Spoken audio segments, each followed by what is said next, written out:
బయ్యారి సారీస్ మే 8వ తారీఖున ఓపెనింగ్ జరగబోతుంది. ఎవరైతే షాపింగ్ చేస్తారో 3000 అండ్ అబౌవ్ ఫస్ట్ 200 కస్టమర్స్ కి సారీ రూపాయికే ఇచ్చేస్తున్నారు.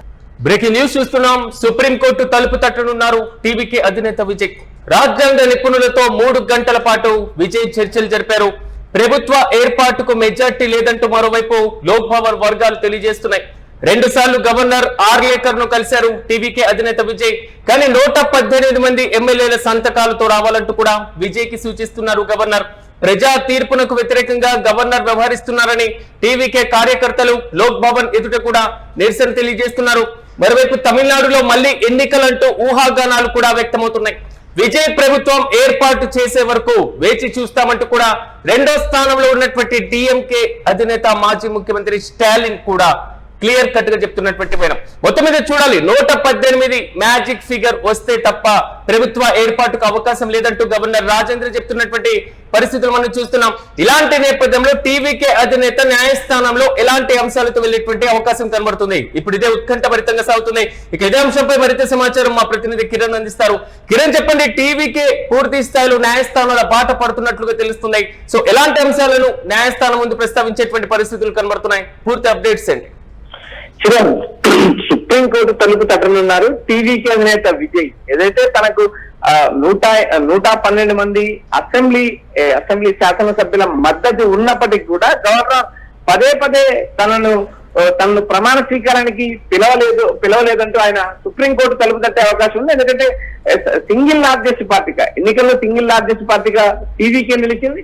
టీవీకే సొంతంగా 108 సీట్లు గెలిచింది. మరో 5 సీట్లు కాంగ్రెస్ నుంచి మద్దతు రావడంతో దాదాపు 113 మంది ఎమ్మెల్యేల సంఖ్య బలం ఉందంటూ ఇప్పటికే 2 సార్లు విజయ్ నేరుగా గవర్నర్ లేఖించారు. అయితే ఇక్కడ ప్రధానంగా విజయ్ 2 చోట్ల గెలవడం వల్ల అది 1 సీటు కన్నా పరిగణిస్తారు కాబట్టి 112 మంది ఎమ్మెల్యేల మద్దతు ఉందంటూ ఆయన మద్దతు లేఖ అందజేశారు.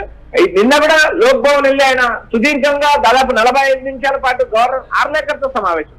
అయితే గవర్నర్ ఎట్టకేలకు 118 మంది ఎమ్మెల్యేల సంతకాలతోనే వస్తే ప్రమాణ స్వీకారానికి అనుమతిస్తానంటూ విజయ్ కి సూచించడం జరిగింది. అయితే ఇక్కడ ప్రధానంగా విజయ్ కూడా దాదాపు 3 నుంచి 4 గంటలు న్యాయ నిపుణులతో చర్చించారు.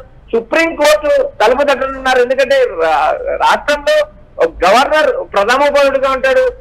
ప్రమాణ స్వీకారానికి అనుమతి ఇవ్వాల్సిన గవర్నర్ కేంద్ర ప్రభుత్వానికి ప్రతినిధిగా ఉంటాడు. కేంద్ర ప్రభుత్వం నుంచి ఉన్న ఇబ్బందులా లేక గవర్నర్ కు తాను ఎమ్మెల్యేల పైన తనకు సంతృప్తి చెందలేకపోవడం అనేది కూడా మనకు తెలియాల్సింది. ఇక్కడ ప్రధానంగా 2 సార్లు కలిసినప్పుడు కూడా ఒకసారి 108 మంది ఎమ్మెల్యేల మద్దతు లేక నేరుగా గవర్నర్ కు సమర్పించారు. మరోసారి నిన్న కూడా దాదాపు 45 నిమిషాలు చర్చించినప్పటికీ నేరుగా ప్రమాణ స్వీకారానికి గవర్నర్ అనుమతి లేదు. ఈ అన్ని అంశాలపైన ఇలాంటి సమయంలో అంటే ఒకవేళ న్యాయస్థానం బాట పట్టిన తర్వాత న్యాయస్థానాలు గవర్నర్ కు ఎలాంటి రూలింగ్ ఇచ్చేటువంటి పరిస్థితులు ఉన్నాయి? గవర్నర్ కి ఎలాంటి క్వశ్చన్స్ చేయొచ్చు? రెండోది, ఎస్ఆర్ బొంబాయి కేసు సిమిలర్ గా కనబడుతున్న పైన ఉంది. దీన్ని ఎలా చూడొచ్చు అంటారు?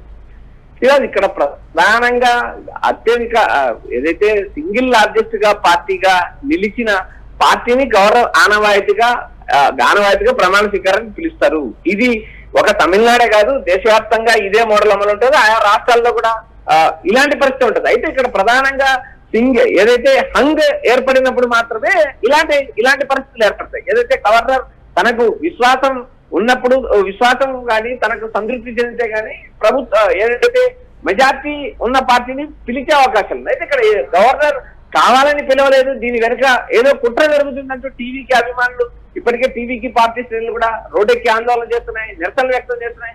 మరోసారి నేడు కూడా కాంగ్రెస్ పార్టీ కూడా తీవ్రస్థాయి బంద్ కూడా పిలుపునిస్తామంటూ కాంగ్రెస్ పార్టీ హెచ్చరించిన నేపథ్యం. ఇక్కడ దేశవ్యాప్తంగా గవర్నర్ విలువలు కేంద్ర ప్రభుత్వానికి ఏజెంట్ గా ఉంటారు. రాష్ట్రంలో ఉన్న ఆయా ప్రభుత్వాలను ఇబ్బంది పెడుతున్నారని ఇప్పటికే గవర్నర్ వ్యవస్థను విమర్శలు. ఇక్కడ ప్రధానంగా సింగిల్ లార్జెస్ట్ పార్టీగా గెలిచిన విజయ్ కి దరిదాపుల్లో కూడా డిఎంకే గానీ అన్నా డిఎంకే లేదు. అయితే ఇక్కడ విజయ్ గవర్నర్ కలిసినప్పుడు కూడా గవర్నర్ ఒక స్పష్టమైన సమాచారం ఇచ్చారు. తాను టీవీకే తప్పితే మరో పార్టీని ప్రమాణ స్వీకారానికి పిలవనంటూ హామీ ఇచ్చారని టీవీకే వర్గాలు కూడా ఇక్కడ వ్యాఖ్యానిస్తారు. ప్రధానంగా గవర్నర్ వైఖరి ద్వారానే ప్రమాణ స్వీకారం వాయిదా పడుతుంది. ప్రమాణ స్వీకారం వాయిదా పడుతుంది. గవర్నర్ సంతృప్తి చెందే వరకు ఈ పరిస్థితి తప్పదు అంటూ టీవీకే వర్గాలు ఇప్పటికే వ్యాఖ్యానించాయి. మరోపక్క విజయ్ కూడా చిన్న పార్టీలతో సంప్రదింపులు జరుగుతున్నారు.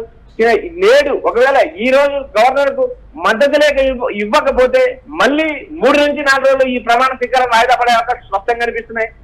రోజులు మంచి రోజులు లేవనే ఒక సందేశం కూడా ఇప్పటికే బయటకు వచ్చింది. దాదాపు 13వ తేదీ వరకు కూడా విజయ ప్రమాణ స్వీకారం చేసే పరిస్థితి లేదు అంటూ టీవీకి వర్గాలు వేస్తున్నాయి. ఇక్కడ ప్రధానంగా గవర్నర్ వైఖరి పైన ఇంత చర్చ జరుగుతుంది. రాజ్యాంగ నిపుణులు కాదు, భారతదేశంలో ఉన్న ప్రతిపక్ష పార్టీలు కాదు, తమిళనాడులో ఉన్న పార్టీలు కాదు. కిరణ్, ఇలాంటి సందర్భంలోనే అసలు మెజార్టీ నిరూపించుకోవాలి లేదా ఫ్లోర్ టెస్ట్ చేయాల్సింది లోక్ భవన్ లో కాదు శాసనసభలో అనేటువంటిది ఒక బలమైనటువంటిది ఉంది. ఇది గతంలో కేసుల్లో కూడా తేలింది. కానీ స్పీకర్ గా పనిచేసినటువంటి అనుభవం కూడా ఉంది ప్రెసిడెంట్ గవర్నర్ రాజేంద్రకు. కానీ ఎందుకు ఈ జాప్యం ఎందుకంటారు, లేదా దీనిపైన విమర్శల్ని ఆయన ఎలా ఎదుర్కోబోతున్నారు అనుకోవచ్చు?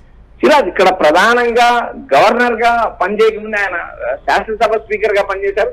శాసనసభ స్పీకర్ కూడా విధి విధానాలు, ప్రభుత్వ ఏర్పాట్లు, ప్రభుత్వంలో ఏదైతే అసెంబ్లీకి వచ్చిన తర్వాత ఏదైతే అసెంబ్లీలో ఫ్లోర్ టెస్ట్ నిర్వహిస్తారనే విషయం గవర్నర్ అర్లేకరికి తెలియని విషయం కాదు. అయితే ఇక్కడ ప్రధానంగా మద్దతు లేకపోయినా పదే గవర్నర్ ఎందుకు తిరగస్సు పెడుతున్నారు అనే అంశం పైన సుప్రీంకోర్టు తలుపు తట్టే యోచనలో విజయ్ ఉన్నారు. ఇప్పటికే రాజ్యాంగ నిపుణులతో, న్యాయ నిపుణులతో కూడా చర్చించారు. ప్రధానంగా ఫ్లోర్ టెస్ట్ అనేది అసెంబ్లీలో నిర్వహిస్తారు. అసెంబ్లీలో మాత్రమే బల నిరూపణ జరుగుతుంది. ప్రమాణ స్వీకారం చేసిన తర్వాత 2 వారాల సమయం ఇస్తారు. 2 వారాల సమయం తర్వాత అసెంబ్లీలో బల నిరూపణ జరుగుతుంది. కొన్ని కేసుల్లో ఇప్పుడు కర్ణాటకలో జరిగిన రాజకీయ పరిణామాలు, గతంలో కాంగ్రెస్ కుమారస్వామి కలిసి ప్రభుత్వం ఏర్పాటు చేసినప్పుడు కూడా ఇలాంటి పరిస్థితి వచ్చింది. అప్పుడు నేరుగా సుప్రీంకోర్టు తలుపు తట్టారు. సుప్రీంకోర్టు మరుసటి రోజు ఫ్లోర్ టెస్ట్, అదే రోజు కూడా ఫ్లోర్ టెస్ట్ నిర్వహించమని స్పీకర్ గవర్నర్ ఆదేశాలు జారీ చేసిన నేపథ్యం. ఇలాంటి పరిస్థితుల్లో దేశవ్యాప్తంగా ఒక మోడల్ ఫాలో అయినప్పుడు తమిళనాడు గవర్నర్ మాత్రం అందుకు విరుద్ధంగా వ్యవహరిస్తున్నారు. ఇది రాజ్యాంగ విరుద్ధం అంటూ ప్రతిపక్ష పార్టీలు దుమ్మెత్తిపోతున్నాయి. మరోపక్క ప్రతిపక్ష పార్టీలు కూడా స్టాలిన్ కావచ్చు, పళనిస్వామి కావచ్చు, వారెవరు నేరుగా మేము జోక్యం చేసుకోము, ఎందుకంటే మాకు మెజార్టీ లేదు, కొత్త ప్రభుత్వానికి మేము సహకరిస్తాం, కొత్త ప్రభుత్వానికి 6 నెలలు సమయం ఇస్తామంటూ ప్రతిపక్ష నేత ఇప్పటికే ప్రతిపక్ష పార్టీకి సంబంధించిన అధ్యక్షుడు స్టాలిన్ ప్రకటించారు. మరోపక్క అసెంబ్లీ ప్రతిపక్ష నేతగా ఉదయనిధి స్టాలిన్ వ్యవహరించే పరిస్థితి ఉంది. చూడాలి తమిళనాడు రాజకీయాలు ఈ రోజుతో ఏమైనా కొలిక్కొస్తాయా, లేక విజయ్ అనుకున్నట్టు సుప్రీంకోర్టు తలుపు తడతారా? తమిళనాడు రాజకీయాలు సందిగ్ధ ఎన్నాళ్ళు కొనసాగుతుంది? విజయ ప్రమాణ స్వీకారం ఎప్పుడు అనే ప్రశ్న ఇంకా తలెత్తునేస్తుంది. చూడాలి నేడు కానీ రేపు కానీ ఓ కొలిక్కొస్తుందా, లేక గవర్నర్ క్లారిటీ ఇస్తారా, ఇవ్వరా? విజయ్ అనుకున్నట్టు సుప్రీంకోర్టు తలుపు తట్టే పరిస్థితి ఉందా అనేది కూడా మనం వేచి చూడాలి. Siraj. Yes, right Kiran, thank you.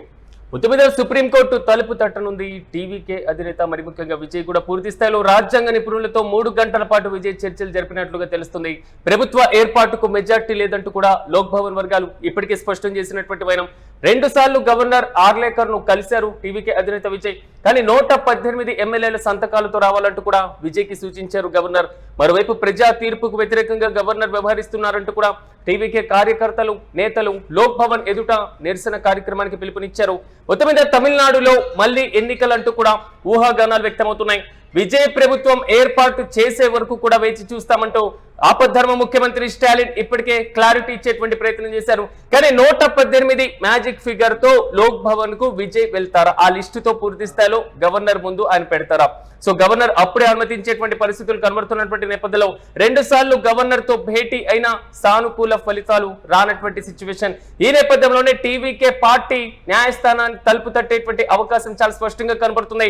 దాదాపు 3 గంటల పాటు రాజ్యాంగ నిపుణులతో చర్చించారు విజయ్.